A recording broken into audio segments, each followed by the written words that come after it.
ترین خبریں تبصرے اور ان کے تجزیات سے دور، آپ کی خواہشات کے عین مطابق ہم اس پلیٹ فارم کے ذریعے اپنی اس کیمپین عظیم تر پاکستان منزل قریب راستہ کٹھن کے ذریعے کوشش کر رہے ہیں کہ پاکستان کے حقیقی کلیدی مسائل کی نشاندہی کریں اور ان کا حل بھی تجویز کریں۔ پاکستان ایک عظیم تر ریاست بنے، وہ ریاست جس کا خواب قائد اعظم محمد علی جناح اور پاکستان کے دوسرے بنانے والوں نے بنایا تھا، اس خواب کی تعبیر ہو۔ اس کے لیے کیا کچھ کرنا ہوگا؟ ہم سیاست سے دور، کنٹروورسی سے دور، ہم کوشش کر رہے ہیں اس پلیٹ فارم کے ذریعے ان پاکستانیوں سے ان سوالات کے جوابات پوچھیں جنہوں نے اپنی زندگی پاکستان کے لیے سرو کی، جن کا تجربہ، جن کی انٹیگریٹی اس قابل ہے کہ ان سے ہم پاکستان کے اس مسائل کے حل کے بارے میں بات کر سکیں۔ اور آج اس سلسلے میں ہم نے دعوت دی ہے اور واحد سیاستدان ہیں جو کہ ہمارے اس پلیٹ فارم میں شامل ہوں گے، سیدھی سچی بات کرنے والے، انٹیگریٹی والے پاکستان کے سیاستدان اور اس موجودہ قومی اسمبلی کے رکن جناب جہانگیر خان ترین سے۔ جہانگیر ترین صاحب کا ایک اور اسپیشلائزیشن ہے، جو پیشہ جن سے وہ وابستہ ہیں وہ زراعت ہے، اور پاکستان کی معیشت میں زراعت کا ایک بہت بڑا حصہ ہے۔ تو ہمارے ساتھ آج جناب جہانگیر ترین صاحب ایک طرف تو سیاست کے پلیٹ فارم سے اپنے تجربے کا نچوڑ پیش کریں گے، اور دوسری جانب زراعت کے حوالے سے جس کا پیشہ جن کے وہ ایکسپرٹ سمجھے جاتے ہیں۔ بہت بہت شکریہ ترین صاحب۔ آپ کے خیال میں سب سے پہلے تو میں یہ جاننا چاہوں گا، جو کہ ہم اپنے تمام ان ایکسپرٹ سے جو کہ پاکستانی ہمیں اس پلیٹ فارم پہ جوائن کر رہے ہیں، ہم ان سے پوچھنا چاہ رہے ہیں کہ تسلی تشفی پاکستان کی نہ ہو رہی ہے، نہ ڈکٹیٹرشپ سے ہو رہی ہے، نہ جمہوریت سے ہو رہی ہے۔ لگتا یہ ہے کہ پاکستانیوں کو یہ سمجھ میں ہی نہیں آ رہا کہ ہمارے اس ملک کے لیے ہمیں نظام کون سا چاہیے۔ آپ کے خیال میں کیا نظام ہے جو پاکستان کو بہتر سوٹ کر سکتا ہے، اور اس 63 سال کے اس تجربے سے ہم کیا نچوڑ نکالیں؟ دیکھیں کامران بھائی، اس میں تو کوئی شک نہیں ہے کہ جو نظام صرف واحد ایک نظام جمہوریت کا نظام ہے جو پاکستان کی کوئی بھی مسائل کی سلوشن نکال سکتا ہے۔ اس کی وجہ یہ ہے کہ جو جمہوری نظام ہوتا ہے وہ عوام کی پاور کے ساتھ لے کے آتا ہے، تو ریفارم کرنے کا سب سے زیادہ جو اسٹرینتھ ہوتی ہے وہ پبلک ول کی ہوتی ہے۔ تو پبلک ول ہوتی ہے سیاستدانوں کے پاس اور جمہوریت کے ساتھ۔ مگر یہ کہنے کے بعد میں یہ بھی آپ کے سامنے پیش کرنا چاہتا ہوں کہ آخر کیا وجہ ہے، جیسے آپ نے کہا کہ سیاستدان بھی آئے، جمہوریت بھی آئی، ڈکٹیٹر بھی آئے، مگر نظام میں تبدیلی کوئی نہیں ہوئی۔ ہوتا یہ ہے کہ ہم سب یہ جو نظام آئے ہیں، ہم اوپر آ کے بیٹھ جاتے ہیں ایک اینٹیکویٹڈ، ایک پرانے بوسیدہ سٹرکچر کے اوپر، اور کسی نے آج تک اس کو ڈیپ ریفارم کرنے کی کوشش نہیں کی، یا میں کہوں گا ہمت نہیں کی۔ ہم سرسری طور پہ ریفارم کرتے ہیں، مگر reform, deep reform management structure کا، گورننس سٹرکچر کا، یہ جب تک نہیں ہوگا اس ملک کے لیے کوئی بہتری نہیں ہوگی، اور یہ ملک یوں ہی رہے گا۔ صرف اوپر آ کے بیٹھ کے حکمرانی کرنے سے، چاہے آپ جمہوریت کے تھرو آئیں یا ڈکٹیٹرشپ کے تھرو آئیں، صرف حکمرانی کرنے سے کوئی سلوشن نہیں ہوگی۔ آپ کو ایک ڈیڈیکیٹڈ چیز کرنی پڑے گی، آپ کو آ کے دیکھنا پڑے گا ہاں اس ملک میں ریفارم کی ضرورت ہے، اس کو ڈسٹرکٹ لیول کی ایڈمنسٹریشن کے ریفارم کی ضرورت ہے، اس کو اکنامک ریفارم کی ضرورت ہے، اس کو ایگریکلچر ریفارم کی ضرورت ہے، اس کو انڈسٹریل ریفارم کی ضرورت ہے۔ اور آپ گراؤنڈ زیرو سے شروع کریں اور کہیں آؤ دیکھو اس ملک میں کیا کیا اسٹرینتھس ہیں، اور ان کو ہم صحیح طریقے سے کیسے شامل کر کے اس ملک کو وہ بنا سکتے ہیں جو اس ملک کا پوٹینشیل ہے، اور وہ پوٹینشیل بہت بہت بہتر ہے۔ تو ترین صاحب، آپ کے خیال میں 63 سال بعد جمہوریت کو بھی آزما رہے ہیں، اور ڈکٹیٹرشپ کو بھی جی بھر کے ہم نے آزمایا، اور جو اس وقت مجموعی حالات ہیں، ظاہر ہے کہ کوئی سمت آپ کو فی الحال ایسا نہیں لگتا کہ ایک ٹھوس متعین کردہ سمت ہمارے سامنے۔ آپ کو کیا لگتا ہے کہ ہماری سمت کیا ہے اس وقت، اور اس کو صحیح رخ پہ ڈالنے کے لیے کیا کرنے کی ضرورت ہے؟ Pakistani democracy will deliver. The terrorists will be defeated. We must stand with those who want to build Pakistan. We will succeed in our fight against terrorism.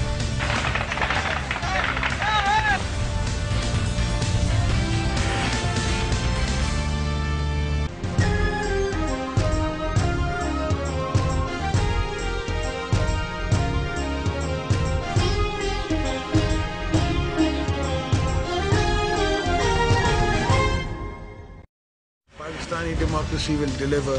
The terrorists will be defeated. We must stand with those who want to build Pakistan. We will succeed in our fight against terrorism.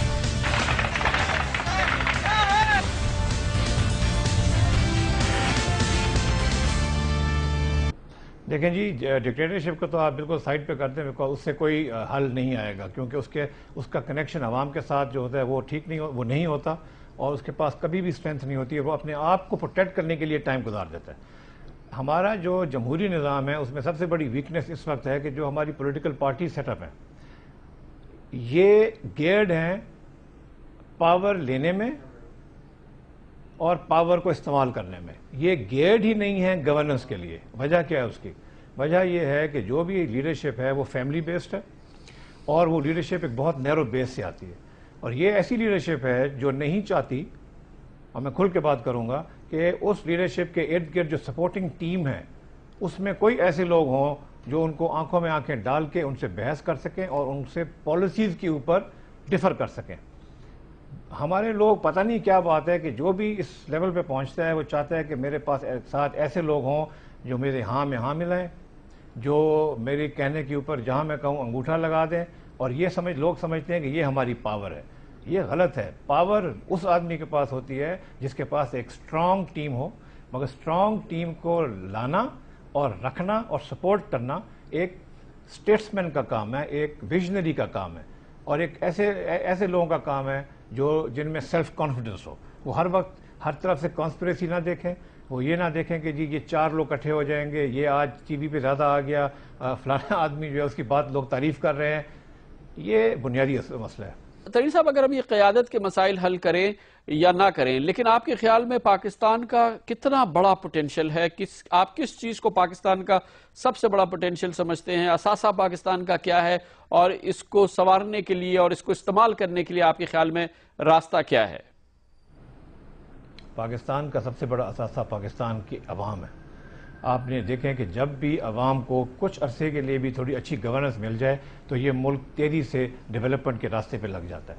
آپ جائیں، جب عوام کو اکٹھے ہونے کی ضرورت ہوتی ہے، جب ایک زلزلہ آیا تھا کیسے عوام اٹھا، کیسے سب اکٹھے ہوئے، کیسے لوگوں نے جا کے کام کیا۔ سو ہمارا سب سے بڑا اثاثہ عوام ہے۔ ایک سب سے بڑی جو ویکنیس ہے وہ ہماری سسٹم ہے اور اس کی آرگنائزیشن ہے۔ تو آپ اگر سیکٹر بائی سیکٹر لے لیں تو سب سے پہلے تو اللہ تعالیٰ نے ہمیں جو چیز دی ہے بنیادی طور پہ وہ دی ہے زمین، بہترین پانی اور سورج۔ ان 3 چیزوں سے ایگریکلچر زراعت بنتی ہے۔ ہمارا پوٹینشل زراعت کا کم از کم جتنی ہم آج پروڈکشن کر رہے ہیں اسے 5 گنا زیادہ ہے۔ آج ہم فوڈ امپورٹر ہیں، ہم باہر سے دودھ منگاتے ہیں، ہم باہر سے عام طور پہ گندم بھی منگاتے ہیں اور چینی منگاتے ہیں۔ تو یہ کبھی بھی نہیں ہو سکا کہ ہم اپنے خود کفالت کی طرف جائیں اور ہم بلکہ ایک ایکسپورٹ نیشن بن سکتے ہیں۔ مگر اس کے لیے کیا ضرورت ہے؟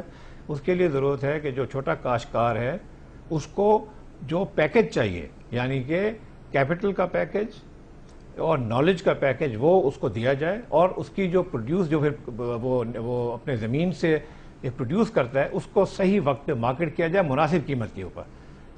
یہ اتنی سی چھوٹا سا ایک فارمولہ ہے۔ جہاں جہاں پاکستان میں پاکٹس میں یہ کام کر لیا گیا ہے وہاں پہ آپ دیکھتے ہیں کہ ہمارے جو کاشتکار ہیں اور جو ان کی پروڈکشن ہے وہ ورلڈ کی ایوریجز کے ساتھ ٹچ کرتی ہے۔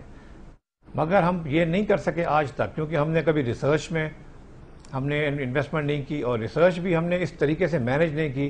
ہم نے وہاں پہ بھی حکومت کی گریڈ ڈال دیے، ہم نے وہاں کے اوپر بھی سیاست ڈال دی۔ ہمارے بیچارے ریسرچر دنیا سے 30-40 سال پیچھے رہ گئے کیونکہ ان کو نہ کبھی فنڈنگ ملی اور نہ کبھی کسی نے منظم طور پہ بیٹھ کے کہا یار دیکھو دنیا کہاں جا رہی ہے، ہم نے بھی اس کے ساتھ چلنا ہے۔ ہم اپنے ہی چکروں میں چلتے رہتے ہیں اور بس اسی میں ہم نے اپنا ٹائم ضائع کر دیا۔ سو ایک ایگریکلچر ہے۔ دوسری بات یہ ہے کہ جب تک آپ کی انڈسٹری دنیا سے کمپیریٹیو لیول پہ نہیں جاتی تو آپ کے پاس جو نیچرل ریسورسز ہیں ان کو ایکسپلوئٹ کریں۔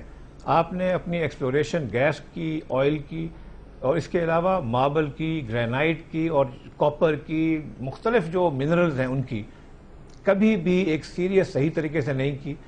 آج تک آپ کا ہیوج ایریاز ہیں، بڑے بڑے ایریا جہاں پہ آپ جا کے یہ ایکسپلوریشن نہیں کر سکتے۔ So exploitation of available natural resources سب سے ایزیسٹ کام ہوتا ہے جب تک کہ آپ کی انڈسٹریل بیس نہ بنے۔ تیسرے نمبر پہ آپ کی انڈسٹریل بیس جو ہے وہ نہیں بنا، اور انڈسٹریل بیس نہ بننے کے لوگ بہت وجوہات دیتے ہیں. میں ایک سب سے بڑی وجہ جو میں سمجھتا ہوں اور وہ یہ ہے کہ ہم نے اپنے عوام کو ایجوکیٹ نہیں کیا، ہم نے سکلز نہیں دی ان کو. تو ہماری جو ورک فورس ہے وہ بیچاری انسکلڈ ہے، اور خاص طور پہ اس دنیا میں مقابلہ کرنے کے لیے آپ کو سکلڈ ورک فورس سب سے زیادہ اہم رول رکھتی ہے. ہم نے کیا کیا ہے؟ ہمارے پاس تو 2-2.5 لاکھ سکلڈ ورکرز، ہم so called skilled worker produce کرتے ہیں، باقی لوگ تو آن دا جاب ٹریننگ میں جاتے ہیں. سو ایک اگر منظم پروگرام بنا کے آپ ہر سال 10 لاکھ لوگوں کو آپ اچھے سکلز انسٹیٹیوٹس بنائیں، اس میں آپ ٹرین کریں، آپ 5 سال کے اندر اندر اس ملک کا مستقبل چینج کر سکتے ہیں. جہانگیر ترین ہمارے ساتھ موجود ہیں، واحد سیاستدان جن کو ہم نے دعوت دی کہ ہمارے اس پلیٹ فارم میں شامل ہوں. کوشش ہماری یہ ہے کہ اس کو ہم سیاست کی روزانہ کی چکاچوند سے دور رکھیں اور صرف ان ماہرین کو اس پلیٹ فارم پہ لائیں جن کا کہ تجربہ وسیع تر تجربہ ہے، جن کی انٹیگریٹی ہے، جو کہ پاکستان کے بارے میں درد رکھتے ہیں، جنہوں نے پاکستان کے لیے خدمات انجام دیں اور پاکستان پوری دنیا میں ان ناموں کی وجہ سے پہچانا جاتا ہے. جناب جہانگیر ترین سیدھی سچی بات کرنے والے سیاستدان ماہر زراعت ہمارے ساتھ موجود ہیں. عظیم تر پاکستان منزل قریب راستہ کٹھن، اس سلسلے میں ہم جناب جہانگیر ترین کے تجربات کا نچوڑ مزید حاصل کریں گے کمرشل بریک کے بعد. انرجی پاکستان کا سب سے بڑا مسئلہ ہے. چائنا کا سب سے بڑا تجربہ انہوں نے ہے ہائیڈل انرجی پروڈکشن میں، ڈیمز بنانے میں. تو آپ چائنا سے ڈائیلاگ آج شروع کریں کہ یہ ہمارا ہائیڈل پوٹینشیل ہے، یہ ہمارے ڈیمز ہیں، اور آپ ان کے ساتھ ایک گورنمنٹ ٹو گورنمنٹ لیول پہ، اسٹریٹجک لیول پہ معاہدہ کریں جس سے آپ اپنے ہائیڈل کیپیبلٹیز کو جلد از جلد ڈیولپ کریں.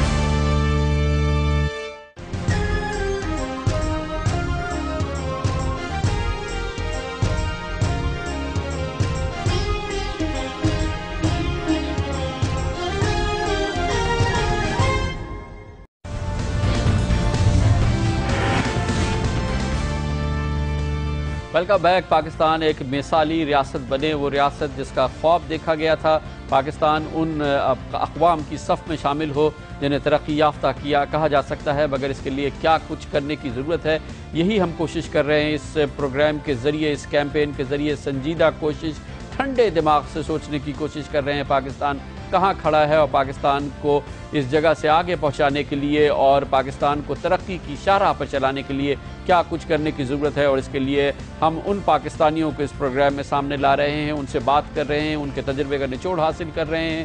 سب سے پہلے جن کی انٹیگریٹی کسی بھی شک و شبے سے بالا تر ہے اور جو اپنے تجربے کی مہارت رکھتے ہیں، جو اپنے پیشے کی مہارت رکھتے ہیں. آج اس سلسلے میں ہمارے ساتھ موجود ہیں ممتاز سیاستدان اور ماہر زراعت جناب جہانگیر خان ترین. ترین صاحب، آپ کے نزدیک پاکستان کی خارجہ پالیسی کی کتنی اہمیت ہے؟ کیونکہ شاید ہی کوئی ملک ہو جس میں خارجہ پالیسی اتنا اس کا رول ہو، اندرونی حالات کے حوالے سے بھی اور پاکستان کے مسائل کے حوالے سے بھی.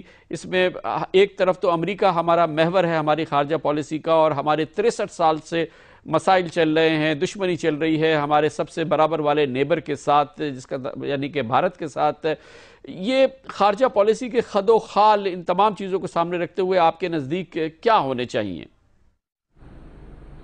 دیکھیں جی، فورن پالیسی جو ہے، خارجہ پالیسی ہمارے لیے ہمارے ملک کے لیے بہت زیادہ، جیسے آپ نے کہا، اہم ہے، کیونکہ ہم اس خطے میں ہیں، ہمارا ملک، کہ ہماری چاروں طرف چیلنجز ہیں. اور آپ ایران کا چیلنج نہ بھول جائیں، وہاں بھی ایک وولٹائل سچویشن ہے.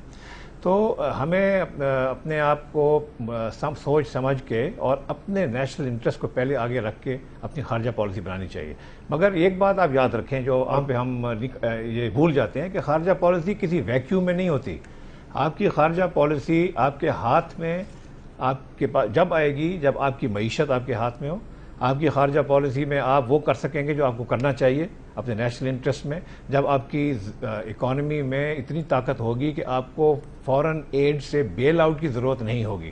جس دن آپ کو بیل آؤٹ کی ضرورت ہوگی اس دن آپ کسی نہ کسی کے نیچے لگیں گے اور آپ اپنی خارجہ پالیسی میں وہ نہیں کر سکیں گے جو آپ کو کرنا چاہیے.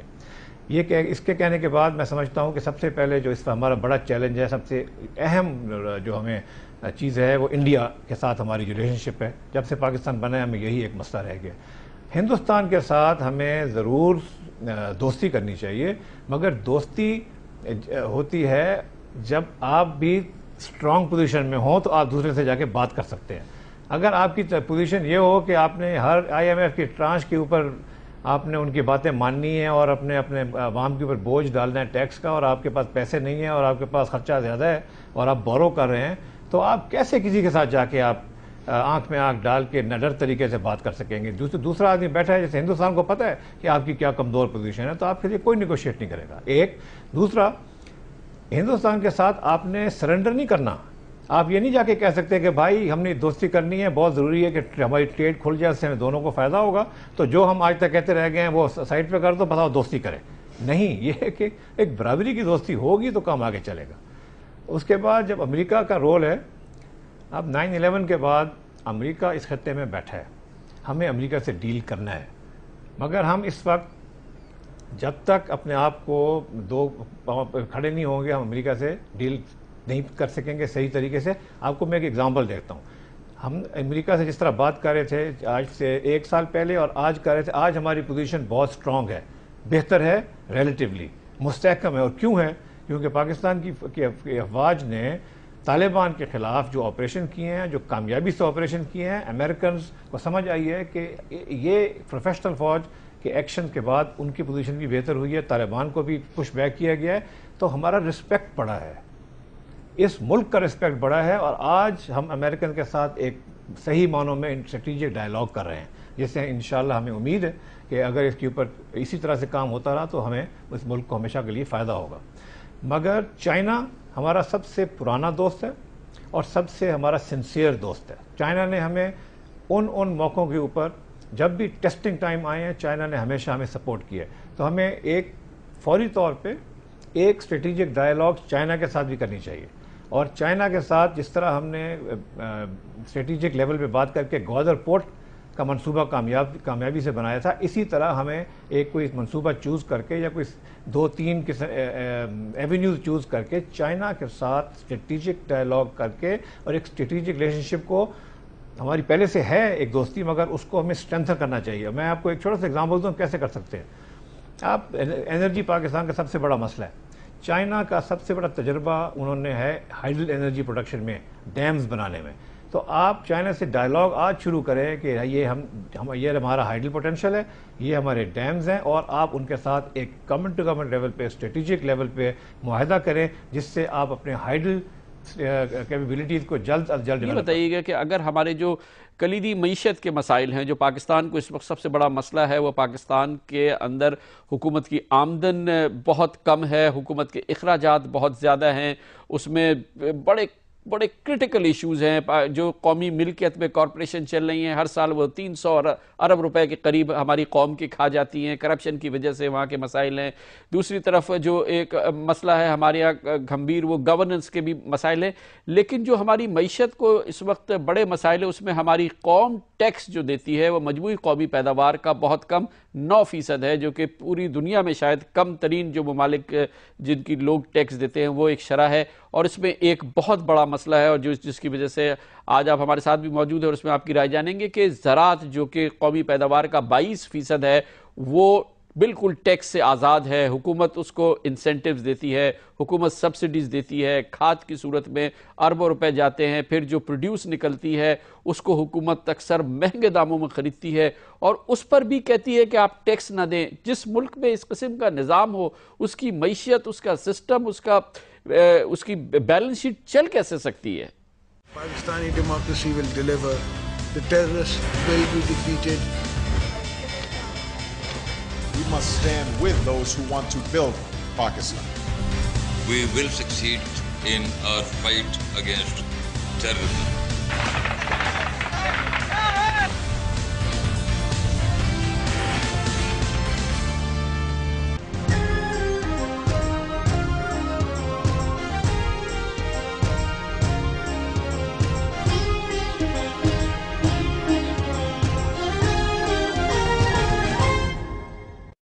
Pakistani democracy will deliver.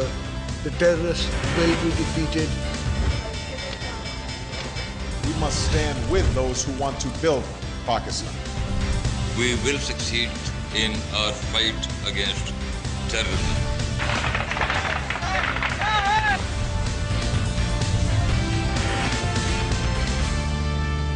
جی آپ بالکل صحیح فرما رہے ہیں کہ tax to G D P ratio جب تک صحیح نہیں ہوگا تو یہ ملک چل نہیں سکتا، سسٹینیبل نہیں ہے، کبھی بھی نہیں ہو سکتا۔ مگر اس میں ایگریکلچر کی میں بات تفصیل سے کروں گا، مگر اس کے علاوہ ہمارے ملک کو دراصل اور خاص طور پہ معیشت کی اور ٹیکس کا جہاں سے جنریٹ ہوتا ہے اس کو کیپچر کیا ہوا ہے ویسٹڈ انٹرسٹ نے۔ اب آپ دیکھیں کہ کیپٹل مارکیٹس پہ اتنے اربوں روپے نے کمائے اور ٹیکس صفر۔ آپ کی ریل اسٹیٹ میں 10 لاکھ کا پلاٹ لے کے آپ 10 کروڑ میں بیچ دیں، آپ کو کوئی ٹیکس نہیں دینا پڑتا تھا، اب شاید لگانے کی کوشش ہو رہی ہے۔ تو یہ ایک بہت بڑے بڑے بلیک ہولز ہیں ایگریکلچر کے علاوہ جن کو پلگ کرنا ضروری ہے۔ تھرڈ، جب تک آپ فیڈرل بورڈ آف ریونیو کو، جو آپ کی ریونیو کلیکشن ایجنسی ہے، اس کو سٹریم لائن نہیں کریں گے اور اس کے اندر 100% آنیسٹ اور ڈیڈیکیٹڈ لوگ اور نظام نہیں ہوگا، ماڈرن آئی ٹی بیسڈ نظام جو ٹیکس کی لیکیج کو پکڑے، آپ پھر بھی کامیاب نہیں ہو سکتے، کیونکہ لوگ ایسٹیمیٹس ہیں کہ 500 ارب سے 700 ارب کی لیکیج ہے، پوٹینشیل ہے ایگزسٹنگ ٹیکسز کا جو ہم نہیں لے سکتے۔ اس کے بعد آ جاتا ہے ایگریکلچر۔ جی بالکل، ایگریکلچر پہ جو ایگریکلچر کے بڑے زمیندار ہیں جن کی ٹیکس، جن کی انکم اتنی ہے جس پہ ٹیکس لاگو ہونا چاہیے، وہ ضرور ان کو دینا چاہیے۔ پاکستان کے دراصل 2 قسم کے ایگریکلچر میں سیکشنز ہیں۔ ایک ہے غریب کاشتکار، چھوٹا کاشتکار، جس کو نہ کیپٹل کے مہیا ہوتا ہے، نہ اس کو ریسورسز ہیں، اور اس کو پانی بھی جتنا اس کا حق نہیں ملتا، کیونکہ کوئی زیادہ انفلوئنشل آدمی نہر پہ بیٹھا پانی اس کا کاٹ لیتا ہے وغیرہ وغیرہ۔ ان بیچارے لوگوں کا تو ٹیکس دینے کا کوئی جواز نہیں ہے کہ ان کی تو انکم بھی نہیں ہوتی۔ مگر جو بڑے زمیندار ہیں، مثلا جو لوگ ہیں جس طرح کہ میں ان کے اپنے آپ کو اس میں شامل کرتا ہوں، اور بائی دی وے میں انکم ٹیکس دیتا ہوں کیونکہ وہ اسٹیچوٹ بکس کے اوپر ہے۔ باقی ایک آدمی اگر 2 کروڑ روپے کا باغ بیچتا ہے، اچھا آم کا ہو یا کھجور کا ہو، 2 کروڑ روپے کا، کیا یہ جسٹیفائی کوئی کر سکتا ہے کہ وہ ٹیکس نہ دے؟ نہیں کر سکتا جسٹیفائی۔ سو یہ فوری طور پہ بڑے زمینداروں کو والنٹیرلی اس میں شامل ہونا چاہیے، اور نہیں شامل ہوں گے تو حکومت کو اس کے اوپر ایکشن کر کے ٹیکس دینا چاہیے۔ اچھا، ٹیکس کی شرح تو بہت ہی کم ہے۔ ترین صاحب، تو پھر کیوں نہیں ہوتا؟ یہ بجٹ بھی گزر گیا اور دوسرے بجٹ بھی گزر گئے، یہ حکومت کہتی ہے تصور نہیں کر سکتے، وہ تصور بھی نہیں کرتی کہ ہم زراعت پہ اور اس قسم کی انکم پہ ٹیکس لگائیں۔ مثال کے طور پہ پچھلے سال حکومت نے گندم خریدی، پوری دنیا کی قیمت سے زیادہ، پاکستان کی قیمت سے کہیں زیادہ، تقریباً 40% زیادہ قیمت پہ گندم خرید لی، پھینک دی، بھر دی، اور کئی 100 ارب روپے خرچ کر دیے، اور اس پہ 1 روپیہ بھی ٹیکس لینے کی ضرورت نہیں محسوس ہوئی۔ آخر اس کے پیچھے ہے کیا قوت جس کی وجہ سے جو چاہے وہ ڈیموکریسی ہو، چاہے وہ ڈکٹیٹرشپ ہو، چاہے وائبل پارلیمنٹ ہو، تصور بھی نہیں کیا جاتا کہ اس سے سینکڑوں اربوں روپے کی آمدنی کو ٹیکس کیا جائے؟ جی بالکل، اس کو میں جیسے عرض کر رہا ہوں، اس کو ضرور ٹیکس کرنا چاہیے۔ اور کیا وجہ ہے کہ یہ کیوں نہیں ہوتا؟ یہ وہی وجہ ہے جس وجہ سے پراپرٹی کو بھی ٹیکس نہیں کیا جاتا، جس وجہ سے سالوں سال سٹاک مارکیٹ کو بھی نہیں کیا گیا، اور یہ ہے لیک آف ول۔ دیکھیں اس ملک میں جو حل ہے نا، وہ شروع ہوگا پولیٹیکل ول سے۔ پہلے آپ کے پاس پولیٹیکل ول ہو، جب آپ یہ کام کرنا چاہتے ہیں کہ آپ یہ ریفارم کرنا چاہتے ہیں، آپ یہ بلیک ہول جو ہیں ٹیکس کے، ان کو بند کرنا چاہتے ہیں، ایگریکلچر کے، سٹاک مارکیٹ کے، ریل اسٹیٹ کے، کسٹم کے اوپر جو انڈر انوائسنگ ہوتی ہے وغیرہ وغیرہ۔ اس کے بعد آپ کے پاس ویژن ہونی چاہیے کہ آپ نے کرنا کیسے ہے اس کو، اور فائنلی ابیلٹی ہونی چاہیے تو اس ویژن کو امپلیمنٹ کرنے کے لیے۔ ترین صاحب، آپ کے خیال میں جو اسٹیٹ رن کارپوریشنز ہیں، جو جب ہم لیکیجز کی بات کر رہے ہیں تو 300 سے 350 ارب روپے ہم ان سرکاری کارپوریشن میں دیتے ہیں، جو کہ پیسہ کمانے کی مشین ہونی چاہیے، جو کہ ایک وائبل کمرشل آرگنائزیشن ہونی چاہیے، ان کو جیب سے یہ قوم 350 ارب روپے ہر سال دیتے ہیں کہ اس میں کرپشن ہو جائے، لوگ کھا پی جائیں۔ اس کے حل کا کیا آپ کے خیال میں اس کا حل ہونا چاہیے؟ دیکھیں یہ ایک بہت بڑا سکینڈل ہے، اور یہ ایک بہت بڑا اس عوام کے ساتھ ظلم ہے اور مذاق ہے ان حالات میں، کیونکہ یہ تو عوام سے ٹیکس لے کے پھر اس کو ایسے پھینکا جاتا ہے۔ اس کو ان اسٹیٹ اون انٹرپرائز میں جو بھی لوگ کام کر رہے ہیں، جن کی ذمہ داری ہے اس کو ٹھیک کرنا، وہ یہ ظلم ہے بہت زیادہ۔ اس کی سلوشن بہت دفعہ لوگوں نے کہا جی اس کو ریسٹرکچر کر دو، اچھے بورڈ بنا دو، یہ آج تک کامیاب نہیں ہوئی۔ کامیابی صرف ہوئی ہے پرائیویٹائزیشن سے۔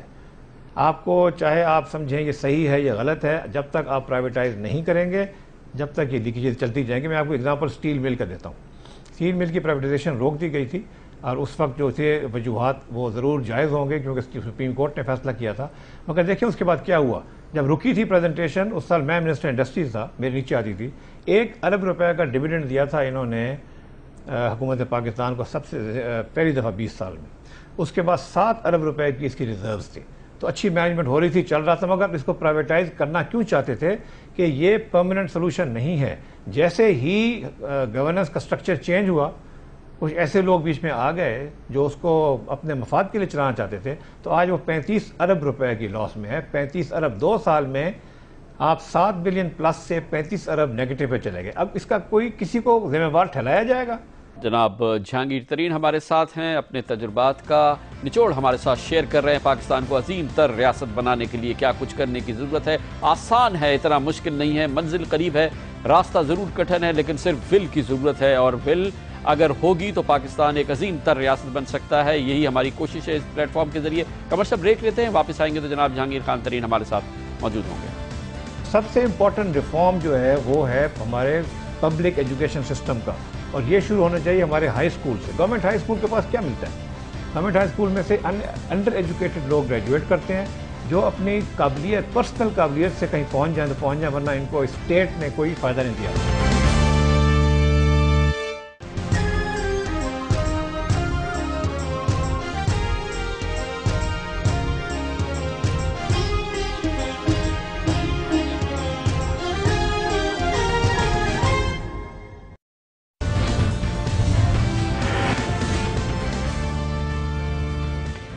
عظیم تر پاکستان منزل قریب, راستہ کٹھن. اس سلسلے میں آج ہمارے ساتھ موجود ہیں سیدھی سچی بات کرنے والے پاکستان کے ممتاز سیاستدان اور ماہر زراعت جناب جہانگیر خان ترین. ترین صاحب, آپ کی موجودگی سے فائدہ اٹھاتے ہوئے جو پاکستان کا ایک اور بہت بڑا آج کا مسئلہ ہے انتہا پسندی, عسکریت, اس کی بات کریں گے. اور اس لیے میں آپ سے ضرور پوچھنا چاہوں گا کیونکہ آپ کا تعلق جنوبی پنجاب سے ہے, اور اب خبریں یہ بہت ہیں کہ جنوبی پنجاب کے علاقے جو ہیں یہ محفوظ پناہ گاہیں بن گئی ہیں, یہاں پر پنپ رہی ہے عسکریت بھی اور انتہا پسندی بھی.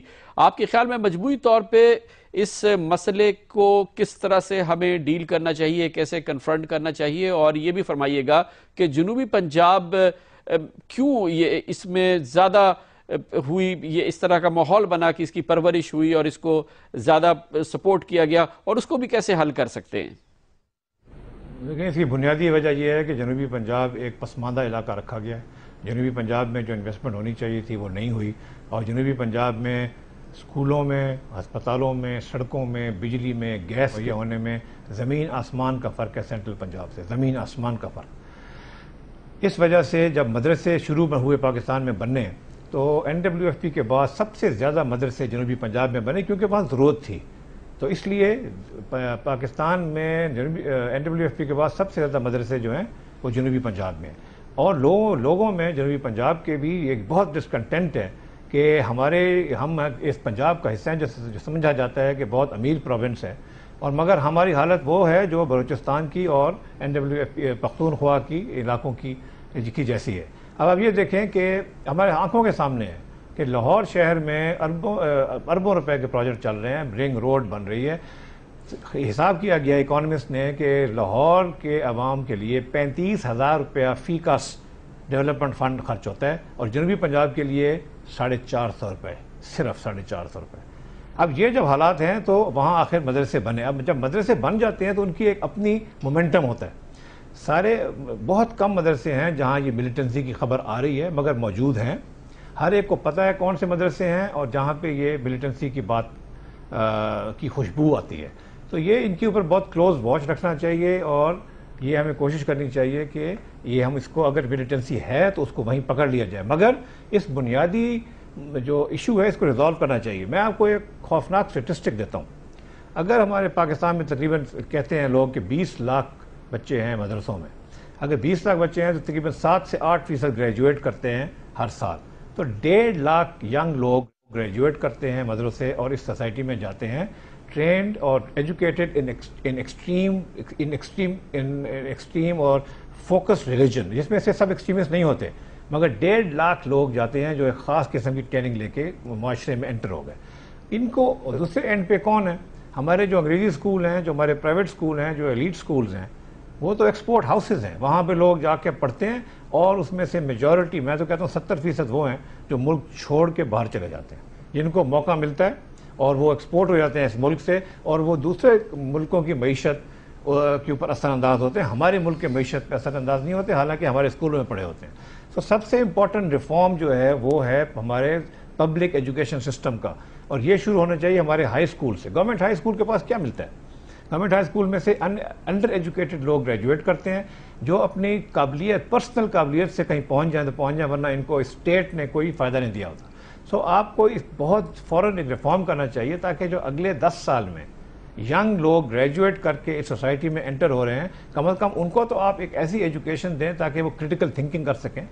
تو اس کے لیے ترین صاحب یہ بتائیے گا کہ جو ہمارے ذرائع ہیں, جو ہماری آمدنی ہے, جو اس ملک کے جو بھی اس وقت اسٹرینگتھ ہے پیسے اس حوالے سے, اس کو کیسے ڈائیورٹ کیا جا سکتا ہے کہ ہم تعلیم اور صحت کے شعبوں کی طرف اپنی اس آمدن کو اور اپنے ان ریسورسز کو ڈائیورٹ کر سکیں, کیونکہ ہمارے پاس تو بہت کم گنجائش ہے. آپ کے خیال میں جو موجودہ صرف ہے, جو خرچ ہو رہا ہے پیسہ تعلیم میں اور صحت میں, کیا وہ ایفیکٹولی خرچ ہو رہا ہے؟ اس کے بارے میں آپ کا کیا خیال ہے, اور اس کو مزید بڑھانے کی کیا ضرورت ہے؟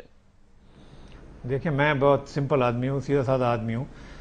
میں تو دیکھتا ہوں کہ اس وقت کیا ہو رہا ہے. یس, بڑھانے کی بہت ضرورت ہے, مگر بڑھانے سے پہلے بیٹھ کے یہ سوچیں کہ آپ کے خیال میں جو اگر ہم 100 روپیہ خرچ کر رہے ہیں ایجوکیشن اور ہیلتھ میں, تو اس میں سے کتنا عوام تک پہنچ رہا ہے؟ میرے حساب سے 20 روپے پہنچ رہے ہیں عوام تک. تو اگر اس سسٹم کو ریفارم کریں, public school and public health management system کو ریفارم کریں, نئے طریقے کار پہ ڈالیں, ماڈرن طریقے سے اس کو آرگنائز کریں, ڈیڈیکیٹڈ لوگ لگائیں, تو وہ 100 روپیہ کا 100 روپیہ خرچ ہونا شروع ہو جائے گا. اگر یہ ہو جائے دا فرسٹ اسٹیپ, تو اس کا مطلب ہے آپ کو 5 گنا فائدہ ہو گیا.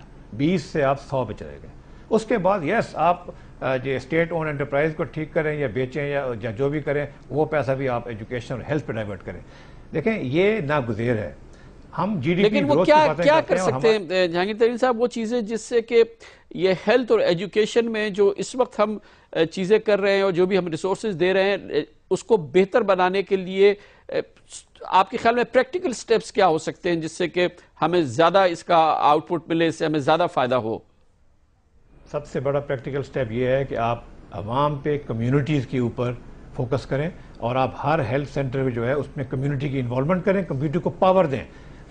وہاں کے ڈاکٹر کمیونٹی کو رپورٹ کریں, اور آپ کمیونٹی کو پیسے دیں, وہ خود خرچ کریں اس کے اوپر, آپ کے آدھے سے زیادہ پیسے بچ جائیں گے. اس وقت یہ جو حکومت کے کانٹریکٹرز اور حکومت کا جو نظام بنا ہوا ہے, اس میں سے لیکیج ہے.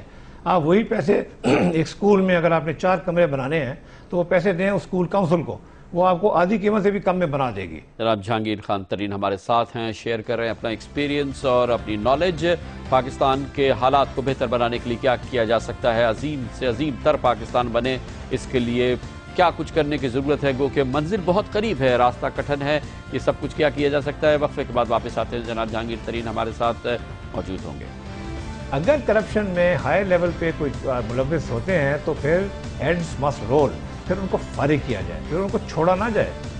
اور یہ سب چیزیں کرنے کے لیے ضروری ہے کہ جو ٹیکس چوری کرتے ہیں لوگ, ان کو بھی اسی طریقے سے پکڑا جائے. ٹیکس چوری میرے خیال میں کرپشن ہے, بہت بڑی کرپشن ہے.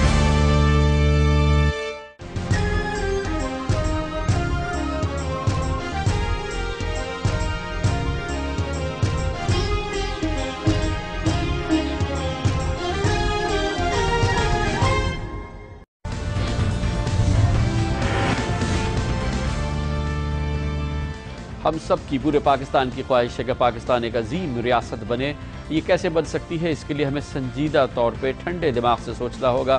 ہم کہاں کھڑے ہیں, ہمارے مسائل کیا ہیں, اور ان کو حل کیسے کیا جا سکتا ہے. اور اس کے لیے ہمیں رجوع کرنا پڑے گا ان پاکستانیوں سے جن کی انٹیگریٹی ہے, جو پاکستان کے لیے سوچ سمجھ رکھتے ہیں, جن کا تجربہ ہے, جنہوں نے پاکستان کے لیے خدمات انجام دی, اور یہی ہماری کوشش ہے. آج اس میں ہمارے ساتھ موجود ہیں پاکستان کے ممتاز سیاستدان اور ماہر زراعت جناب جہانگیر خان ترین. ترین صاحب, ایک اور مسئلہ ریاست میں اور عوام کے درمیان بے انتہا بڑی وسیع خلیج ہے. پاکستان کے عوام یہ سمجھتے ہیں کہ اگر وہ ٹیکس ڈیوٹیز دیتے ہیں تو وہ ان کی حکومت جو ہے وہ کھا جاتی ہے, وہ کرپشن کا شکار ہو جاتی ہے. کوئی اچھا پاکستانی, کوئی ذہین پاکستانی کسی سرکاری ملازمت کے لیے اپلائی کرتے ہوئے گھبراتا ہے. اسے لگتا یہ ہے کہ اصل میں تو سفارش سے کام ہوگا. پھر پورے ملک کا نظام جو ہے, وہ پورا حکومتی نظام جو ہے, وہ ایک ٹوٹ پھوٹ کا شکار نظر آتا ہے. کرپشن کو امپروو، کرپشن کے حالات کو ختم کیا جائے، اس امپریشن کو ڈائیلوٹ کیا جائے، کچھ میرٹ کی آواز بلند ہو، کچھ پاکستان میں میرٹ اور کرپشن کے خلاف ایسے لگے کہ کوئی کسی کے دل میں درد ہو. اس صورتحال کو تبدیل کرنے کے لیے بہرحال حکومت کو اور نظام کو کام کرنا ہوگا. آپ کے خیال میں وہ کیا کلیدی میجرز ہیں جو لینے کی ضرورت ہے؟ دیکھیں جی، کرپشن کا کنٹرول جو ہے نا، سچی بات تو یہ ہے کہ یہ شروع ہوتا ہے اوپر سے. جب آپ ایگزامپل میں ایک اور مختلف قسم کو دیتا ہوں. اگر ایک تھانے دار کرپٹ ہے تو سارا اسٹیشن کرپٹ ہوگا. اگر تھانے دار کو لے آئیں کہیں سے ڈھونڈ کے جو آنےسٹ ہو، تو پورے اس کے اپنے نیچے کے جو سٹاف ہے اس پہ اس کا پورا اثر پڑے گا. کسی کارپوریشن میں آپ ایک آنےسٹ آدمی لے آئیں، وہ نیچے والے لوگ پھر بہت مشکل ہے ان کے لیے کرپشن کرنا. سو کرپشن کا کنٹرول اوپر سے شروع ہوتا ہے. جہاں بھی آپ نے کرپشن کنٹرول کرنی ہے، آپ لوگوں کو 4 لوگوں کو نیچے پٹواریوں کو پکڑ کے کرپشن کنٹرول نہیں ہوتی. ایک یہ طریقہ ہے. دوسرا یہ ہے کہ آپ نظام ایسا بنائیں جو سمپل ہو، تاکہ آپ کو کرپشن کا موقع ملنا ہی جو ہے وہ کم ہو جائے. آپ اس طرح IT بیسڈ چیزیں کریں. جیسے آپ ہمارا علاقے میں، دیہی علاقوں میں سب سے بڑی ہم پٹواری بیچارے کو اور تحصیلدار وغیرہ کو کہتے ہیں جی کہ یہ بہت پیسے کھاتے ہیں. تو آپ ایک نظام بنائیں. آج کل کے حالات میں 2 منٹ میں بن جاتا ہے. کمپیوٹرائز نظام ہو جو وہاں پہ کاشکاش غریب یا امیر جائے، اپنا انگوٹھا لگائے اور اس کو اس کا فرد ملکیت مل جائے، یا جو اس کو کاغذ چاہیے وہ مل جائے. تو آپ نے کرپشن ختم کر دی وہاں پہ، کیونکہ آپ نے کرپشن کا موقع ہی ختم کر دیا. تو اس طرح کی چیزیں آپ کریں، سسٹم میں ریفارم اور سمپلیفائی کریں، اور عوام کو انفارمیشن دیں، اور عوام کو آپ سرکار سے ٹکرانا کم کرائیں. تو آپ کی کرپشن میں خاطر خواہ چینج آئے گا. پھر اگر کرپشن میں ہائی لیول پہ کوئی ملوث ہوتے ہیں تو پھر ہیڈز مسٹ رول، پھر ان کو فارغ کیا جائے، پھر ان کو چھوڑا نہ جائے. اور یہ سب چیزیں کرنے کے لیے ضروری ہے کہ جو ٹیکس چوری کرتے ہیں لوگ، ان کو بھی اسی طریقے سے پکڑا جائے. ٹیکس چوری میرے خیال میں کرپشن ہے، بہت بڑی کرپشن ہے. آپ یہ نہ سمجھیں کہ صرف حکومت میں لوگ کرپشن کرتے ہیں. اور اگر ٹیکس چوری میں خاص طور پہ وہ لوگ جن کی آمدنی بہت ہے اور وہ ٹیکس چوری کرتے ہیں اور ٹیکس نہیں دیتے، تو پھر ان کو پکڑنا چاہیے اور ایگزامپل سیٹ کرنے چاہیے. اور جب تک ہم ایسے باثر لوگ، اگر خدا نخواستہ کوئی بہت امیر آدمی ہے جو یہ کام کر رہا ہے اور پکڑا جاتا ہے، دین he must pay the price. تو جب اکاؤنٹیبلٹی ہوگی اس لیول کی، تو آپ دیکھیں گے کہ نظام آہستہ آہستہ خود بخود صحیح ہونے کے راستے پہ لگ جائے گا. اور میرٹ کی سربلندی کیسے کی جا سکتی ہے؟ کیونکہ ایسا لگتا ہے کہ پاکستان اور میرٹ کا آپس میں کوئی تعلق نہیں ہے، ایک بڑا تصادم ہے. ایک طرف میرٹ اور ایک طرف پاکستان، دونوں ایک ساتھ تو رہ ہی نہیں سکتے. یہ بالکل یہ بھی پولیٹیکل ول کی بات ہے. اس میں کوئی، دیکھیں ہم سیاستدان ہیں سارے، میرے ساتھ بھی یہ ہوتا ہے کہ لوگ آ جائیں گے میرے پاس 20 آدمی کے، جی میں نوکری ان کو دلوا دوں، اور میں کروا سکتا ہوں. مگر میں اگر 20 کو کرواتا ہوں 40 ناراض بھی ہو جائیں گے، تو میں یہ کام نہیں کرتا. میں میرٹ پہ، اور اگر کسی کے ساتھ زیادتی ہو رہی ہو تو میں ضرور کرتا ہوں. تو یہ پولیٹیکل ول کی بات ہے. ہمارے جو بااثر لوگ ہیں ان کو یہ فیصلہ کرنا پڑے گا کہ ہم نے پورے عوام کے لیے الیکشن جیت کے ہم اس عہدے پہ بیٹھے ہیں، ہم صرف اپنے سپورٹرز کے لیے نہیں بیٹھے. یہ ایک بہت بڑی خلیج ہے جو دور کرنی پڑے گی، اور یہ ہو جاتی ہے. دیکھیں ایک دفعہ میں آپ کو ایگزامپل دیتا ہوں. میرا ایک پروجیکٹ تھا سندھ میں، جس میں سے ہم نے کوئی 500 لڑکے رکھنے تھے. میں چیف منسٹر سندھ کے ساتھ بیٹھا اور میں نے کہا کہ چیف منسٹر صاحب، میں اس کے اندر ہم اس کے اندر میرٹ کے علاوہ کوئی چیز الاؤ نہیں کریں گے. ہم نے یہ سسٹم بنایا ہے، اور میں نے کہا میں آپ کی سفارش نہیں سنوں گا، مگر میرا وعدہ آپ سے یہ ہے کہ میں کسی اور کی سفارش بھی نہیں سنوں گا. And he said to me, بالکل ٹھیک ہے، اگر کوئی اور ناجائز فائدہ نہیں اٹھائے گا تو مجھے آپ سے ترین صاحب کوئی اعتراض نہیں ہے. تو یہ ہمارے ساتھ اس طرح کے، میں اور بہت سے لوگوں کو جانتا ہوں جنہوں نے اس طرح کے پروجیکٹ رن کیے اور میرٹ پہ بھرتیاں کی. اس وقت بہت مختلف اداروں میں کہیں میرٹ پہ بھرتیاں ہوئی ہیں. تو یہ کوئی ایسی بات نہیں ہے، پولیٹیکل ول کی بات ہے. اور ارادہ آپ کا پختہ ہو تو کیسے ہو سکتا ہے کہ آپ کامیاب نہ ہو. بہت شکریہ جناب جہانگیر خان ترین، آج ہمیں جوائن کر رہے تھے اس پلیٹ فارم پہ جس کے ذریعے ہم پاکستان کے مسائل کا حل ڈھونڈنے کی کوشش کر رہے ہیں ان پاکستانیوں سے جو کہ حقیقی معنوں میں نامور پاکستانی ہیں اور انڈیپینڈنٹ پاکستانی. اپنے تجربے کا نچوڑ ہم سے شیئر کر رہے ہیں. عظیم تر پاکستان، منزل قریب، راستہ کٹھن. ہم روزمرہ کی خبروں سے دور کوشش یہ کر رہے ہیں کہ پاکستانیوں کو بتائیں کہ ان کے مسائل کا حل ہو سکتا ہے، بہت آسان ہے، بہت مشکل نہیں ہے، لیکن راستے پہ چلنا ہوگا، راستہ تھوڑا سا کٹھن ہوگا، لیکن صرف ہمت کی ضرورت ہے۔ ہم اپنے اس پروگرام کو اور اپنی اس سیریز کو آخر میں اس کو کنکلوڈ بھی کریں گے، آپ کو ہم پورا تجزیہ دیں گے کہ یہ نامور پاکستانیوں کے نزدیک پاکستان ایک عظیم تر ریاست کیسے بنائی جا سکتی ہے۔ آج کامران خان کو اجازت دیجیے، اللہ حافظ ناصر۔